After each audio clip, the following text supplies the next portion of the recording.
Le président de la République supervise le lancement d'un projet d'aménagement de 2 places publiques dans la capitale.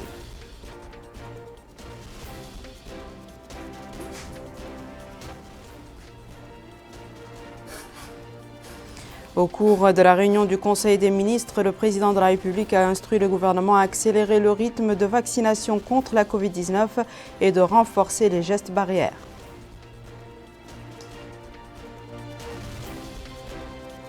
Le ministère des Affaires économiques et de la promotion des secteurs productifs signe une convention de partenariat avec la Fédération nationale du tourisme afin de soutenir ce secteur dans sa stratégie visant à atténuer les répercussions de la Covid-19. Bonsoir mesdames, mesdemoiselles et messieurs et merci de vous joindre à nous pour se prémunir contre la Covid-19. Faites-vous vacciner et pour se prémunir plutôt contre la Covid-19, faites-vous vacciner, appliquez les mesures barrières.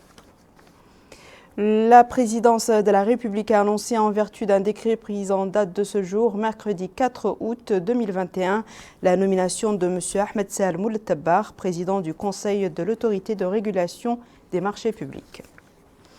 Le président de la République, M. Mohamed El-Cheikh Al-Ghazouani, a supervisé cet après-midi à Nouakchott le lancement d'un projet d'aménagement de 2 places publiques, une opération qui vise à moderniser les infrastructures, l'espace urbain et le caractère architectural de notre capitale. Compte rendu de Bouakar Baylaba. Les de l'Iksar et Tefraghzeina disposeront désormais de 2 grandes places publiques, d'espaces verdoyants et d'un espace de stationnement bien aménagé devant éviter des embouteillages sur les axes routiers par rapport aux activités de la place. Les habitants profiteront de ces nouveaux espaces publics pensés et élaborés pour eux dans le respect de leurs besoins. Et c'est le président de la République, M. Mohamed El-Cheikh Al-Ghazouani, qui a posé la première pierre de ces infrastructures, dont l'exécution sera assurée par l'établissement d'exécution de travaux réalisés en matériaux locaux. Ainsi, le président de la République a été édifié sur les différents aspects du projet, les moyens, les mécanismes et matériels utilisés pour son exécution. La superficie totale de la place Ibn Abbas à l'Iksar est de 11 000 m², dont 300 m² d'espace vert, 1100 m² de parking, 3 fontaines à 8 jets d'eau, d'un amphithéâtre intégré qui sert de plateforme au festival, ainsi qu'une aire pour la détente. En ce qui concerne la superficie de la place publique de Tefraghzeina, elle est de 12 000 m², divisée en 1500 m² d'espace vert, 2000 m² de parking et une fontaine de 100 m² en plus des espaces publics. Après les explications, place aux allocutions. Ainsi, le ministre de l'Habitat, de l'Urbanisme et de l'Aménagement du Territoire, Sid Ahmed Mohamed, a souligné l'importance qu'accorde le président de la République à la modernisation et l'amélioration du domaine urbain et son souci constant de renforcer les infrastructures qui soutiennent la croissance dans divers domaines. Il a rappelé que le lancement du programme élargi du président de la République, mes priorités, est la preuve tangible des efforts de l'État pour moderniser les infrastructures urbaines à Nouakchott et à l'intérieur du pays. Il a en outre indiqué que ces 2 places publiques donneront un cachet particulier à la ville de Nouakchott. Autre allocution, c'est celle faite par le maire de la commune de l'Iksar, Mohamed Salek Omar, qui a loué l'engagement du président de la République pour que la ville soit dotée de majestueuses places publiques qui constitueront un ajout qualitatif à l'espace public et un cadre de détente pour les habitants de la ville. En somme, la ville de demain, c'est une ville où le futur doit être possible. Une ville qui doit laisser entrevoir un avenir, une ville qui vit, qui sait s'adapter, évoluer, se construire avec son temps. Je vous le disais en titre, le Conseil des ministres s'est tenu aujourd'hui sous la présidence de M. Mohamed El-Cheikh Al-Ghazouani, président de la République. Le Conseil a examiné et adopté un projet de loi autorisant la ratification de la Convention signée à Nouakchott le 2 décembre 2018. Le communiqué final sanctionnant les travaux de ce Conseil qui est d'Alifal. Le Conseil des ministres se réunit mercredi 4 août 2021 sous la présidence de M. Mohamed Ould Cheikh Al-Qazouani, président de la République. Le Conseil a examiné et approuvé un projet de loi autorisant la ratification de la convention signée à Nouakchott le 2 décembre 2018 pour l'élimination de la double imposition en matière d'impôts sur le revenu et sur le capital et pour la prévention de l'évasion et de la fraude fiscale entre le gouvernement de la République islamique de Mauritanie et le gouvernement du Royaume d'Arabie saoudite. La Convention, objet du présent projet de loi, traduit la volonté des deux pays de renforcer et de développer leurs relations économiques et d'encourager les investissements réciproques à travers l'adaptation d'outils juridiques afin d'éviter la double imposition et l'évasion fiscale. Le président de la République a instruit le gouvernement à l'effet de prendre toutes les dispositions nécessaires en vue d'accélérer le rythme de vaccination contre la Covid-19 et de renforcer les gestes barrières, notamment le port des masques dans les transports publics et les marchés. Le ministre de la Justice, ministre des Affaires étrangères, de la Coopération et des Mauritaniens de l'extérieur, par intérim, a présenté une communication relative à la situation internationale. Le ministre de l'Intérieur et de la Décentralisation a présenté une communication relative à la situation intérieure. Enfin, le Conseil a pris la mesure individuelle suivante.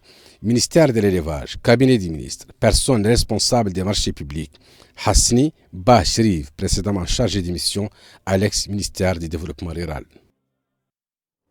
Au cours du traditionnel point de presse organisé par le porte-parole du gouvernement, le ministre de la Culture, de la Jeunesse et des Sports et des Relations avec le Parlement, M. Mourtal Dahi, a commenté les résultats du Conseil des ministres.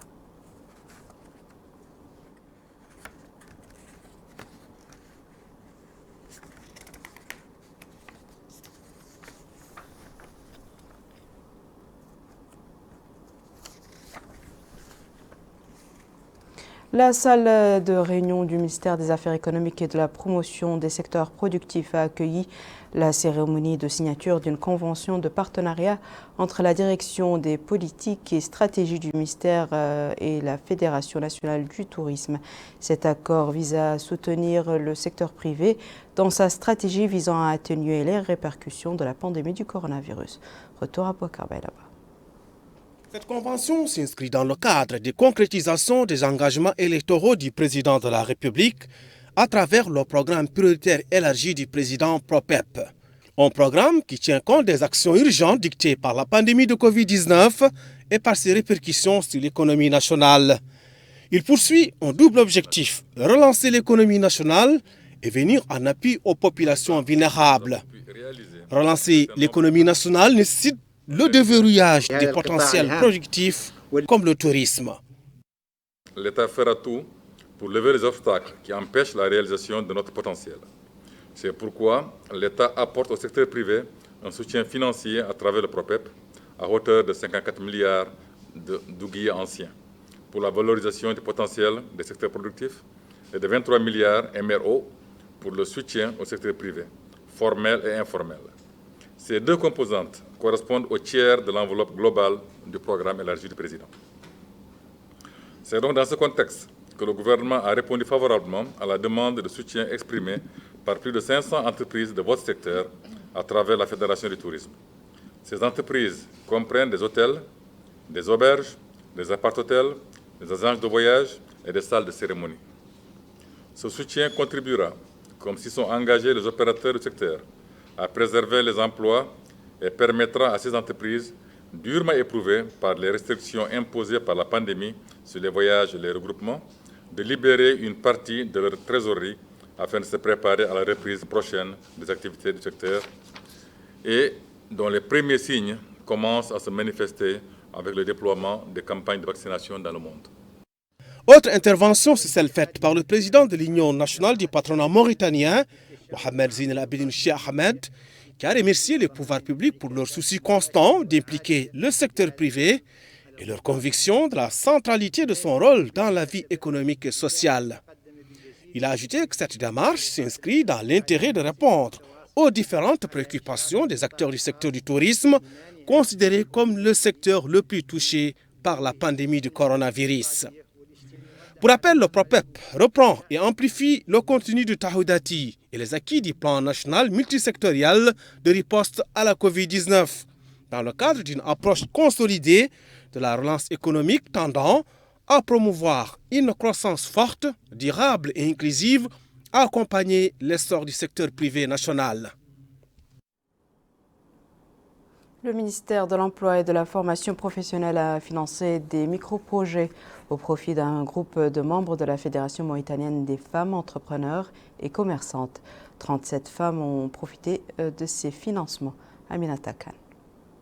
Le siège de l'Union mauritanienne des femmes entrepreneurs et commerçantes a abrité la cérémonie de lancement du financement de 37 projets à hauteur de 20 millions de nos anciennes ouguias au profit des femmes membres de ce groupe créé en 1993 et comptant 500 membres. Sur les objectifs du projet, le ministre de l'Emploi et de la Formation technique et professionnelle s'est longuement apaisanti. Il est inimaginable, impossible de mettre fin ou de réduire les disparités sociales dans notre pays et particulièrement le chômage sans les femmes. Les indicateurs que nous avons à propos du chômage dans ce pays montrent clairement que les femmes sont celles qui vivent le plus le chômage dans le pays. Et c'est pour ça que le président de la République, Mohamed Cheikh Ould Ghazouani, nous a dit clairement qu'il ne peut pas construire la Mauritanie, il ne peut pas faire ce pays sans les femmes. Et il nous a exhortés à mettre en place les programmes qu'il faut pour leur donner la possibilité de participer au développement. Donc l'entrepreneuriat féminin fait partie de ces outils. Donc les montants qui ont été dégagés dans le cadre de ce partenariat avec la CDD, c'est vraiment modeste. C'est juste pour vous encourager. Il y a un grand projet, un grand programme que nous sommes en train de mettre en place, où il y aura les fonds de l'État et il y aura également les fonds des partenaires extérieurs, en particulier l'Agence française pour le développement. La présidente de l'Union mauritanienne des femmes entrepreneurs et commerçantes, Lemouat Mint Mogueya, a d'emblée indiqué que le financement de ces projets intervient dans un contexte difficile pour les femmes entrepreneurs marqué par la propagation de la COVID-19, ce qui a ralenti considérablement leurs activités, indiquant que 37 femmes vont bénéficier de ce financement premier du genre depuis la création de leur union en 1993.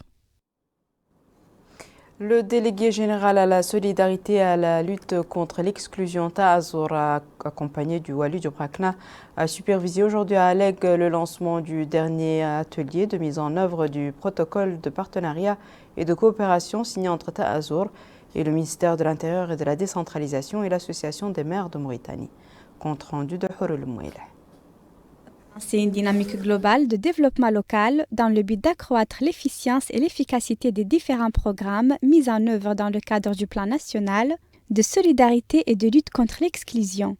Et l'objectif de cet atelier ouvert à Alleg, il s'agit de promouvoir un développement social et économique global et intégrer un milieu pauvre et vulnérable. Cet atelier auquel participent les autorités administratives et municipales s'inscrit dans le cadre de la mise en œuvre du protocole de partenariat et de coopération signé entre Taazour, le ministère de l'Intérieur et de la Décentralisation et l'Association des maires de Mauritanie. Le délégué général à la solidarité et à la lutte contre l'exclusion Taazour, M. Mohamed Mahmoud Ould Bouassriya, a indiqué que cette rencontre s'inscrit dans la perspective d'une nouvelle vision du gouvernement mauritanien du développement local. Il a précisé que cette coopération a abouti à une série de discussions pour développer un nouveau mécanisme de partenariat et de concertation qui serait un point de départ pour identifier les priorités et les besoins des groupes vulnérables et défavorisés de la société ciblée par les interventions de Taazour. À son tour, le Wali du Brakna, M. Mrabbi Rabou Al-Abidine, a souligné l'importance de cet atelier,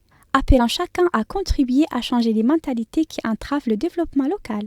Le Wali a souligné l'importance des interventions de Taazour qui mettent en œuvre les engagements du président de la République, M. Mohamed Cheikh Ould Ghazouani, visant à effacer à jamais les disparités sociales et les manifestations d'injustice et de marginalisation. Les participants des deux wilayas, du Tagrin et du Brakna, ont suivi les présentations sur le projet, dont la première comprenait un plan sur le projet d'art, tandis que la seconde comprenait le plan et les objectifs de l'intervention du projet Shaira.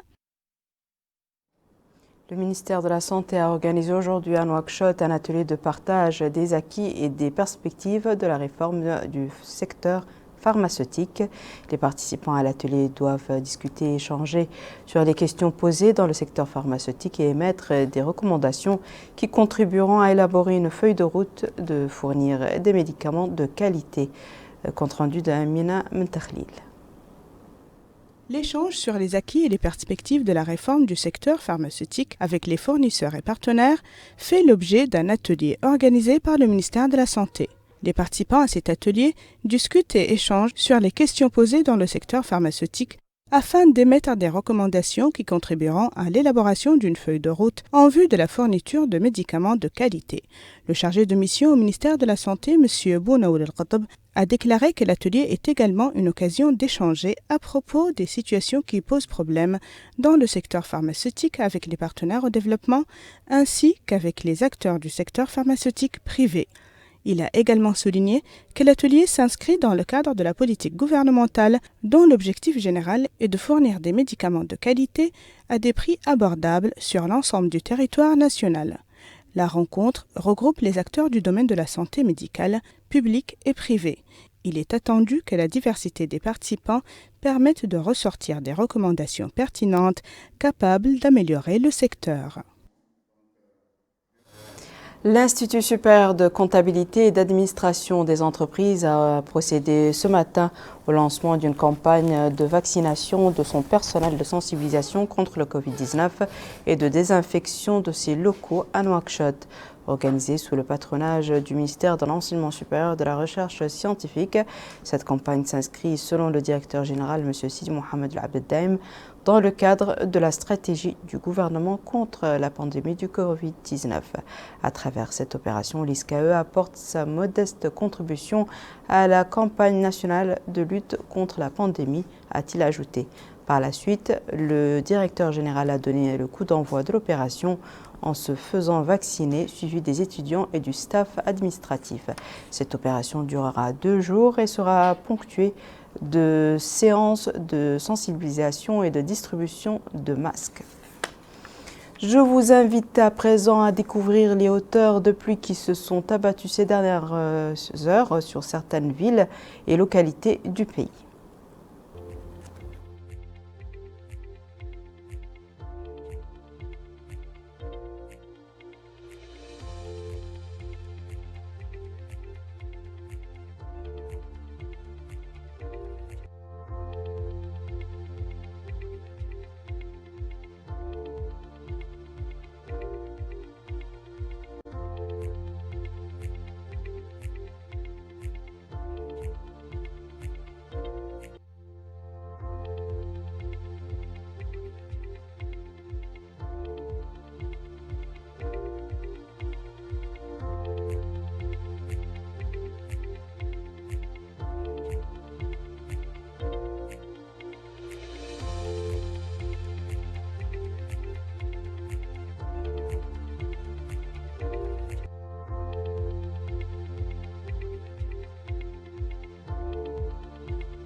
Nous allons à présent suivre le point de presse quotidien du ministère de la Santé relatif à l'évolution de la pandémie du Covid-19 dans notre pays.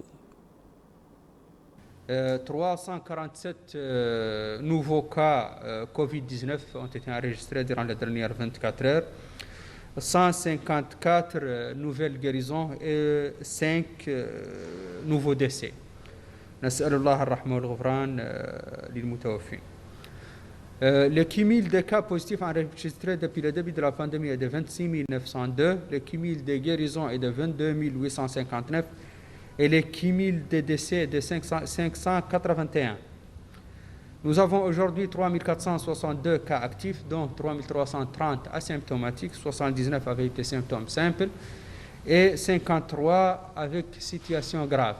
La répartition de nouveaux cas par Muqata'a, 6 à Barkewel, 3 à Gerou, 2 à Kifa, 4 à Kaedi, 3 à Mbout, 2 à Magama, 3 à Mongel, 2 à Aleg, 1 à Bababé, 5 nouveaux cas à Bogué, 9 à Boutilimit, 1 à Kermessin, Ouadnaga 2, 3 à Arkiz, 6 à Rosso, 14 nouveaux cas à Atar, 3 à Chami, 36 à Nouadhibou, 2 à Mjriya, 1 à Ouliange, 2 à Seribabi, 1 à Fterik, 12 nouveaux cas à Zouarat, 7 à Akjoujet, 9 à Oksar, 5 à Sabkha, 88 nouveaux cas à Tefraqzina, 15 à Dar Naïm, 42 à Tayart, 34 à Toujounine, 13 à Arafat, 10 nouveaux cas à Almina et 1 nouveau cas à Riyad. 2799 nouveaux tests ont été réalisés durant les dernières 24 heures, dont 2118 TDR et 681 PCR.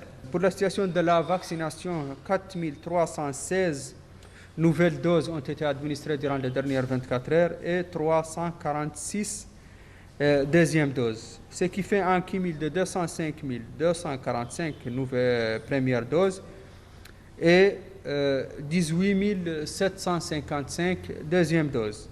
Je vous remercie. Voici à présent, mesdames et messieurs, le rappel des titres. Le président de la République supervise le lancement d'un projet d'aménagement de 2 places publiques dans la capitale.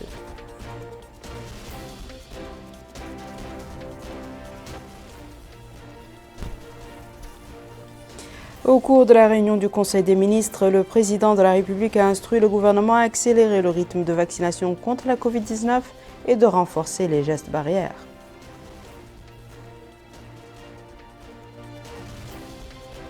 Le ministère des Affaires économiques et de la promotion des secteurs productifs signe une convention de partenariat avec la Fédération nationale du tourisme afin de soutenir ce secteur dans sa stratégie visant à atténuer les répercussions de la Covid-19. C'est la fin de ce journal, mesdames et messieurs. Merci à vous de nous avoir suivis. Merci de votre fidélité et je vous souhaite une excellente suite de programme sur Al Mauritania.